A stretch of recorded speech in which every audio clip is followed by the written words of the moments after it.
Il est 9h30 hier matin au pôle financier dans le 9e arrondissement de Paris, quand François Fillon entre dans le bureau des juges.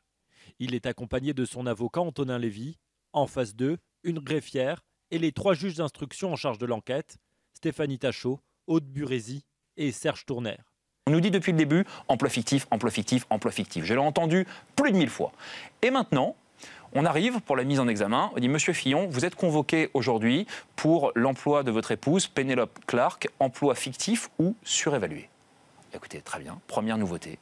Nous sommes donc le 14 mars et on passe pour la première fois dans un glissement sémantique d'un emploi fictif, ce qui veut dire 0, à surévaluer. C'est ah bah tiens, on commence à reconnaître qu'il y a quelque chose. Devant les juges, François Fillon a choisi de lire une déclaration qu'il avait préparée et dans laquelle il se défend.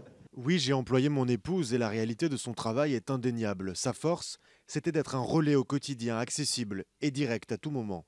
Les magistrats ont ensuite annoncé à François Fillon les chefs d'accusation retenus contre lui. 3 chapitres. Le détournement de fonds publics, c'est tout ce qui concerne le volet Pénélope Fillon à l'Assemblée nationale, son poste d'attaché parlementaire. Ensuite, l'abus de biens sociaux, le recel d'abus de biens sociaux, c'est le volet la revue des demandes. 3e volet, la haute autorité s'est rendu compte que François Fillon avait oublié de déclarer un prêt que lui avait concédé Marc Ladré-Lacharrière, un prêt sans intérêt, donc une omission à cette déclaration d'intérêt. Cette convocation devait avoir lieu aujourd'hui. C'est François Fillon qui a demandé à ce qu'elle soit avancée d'un jour pour éviter les journalistes.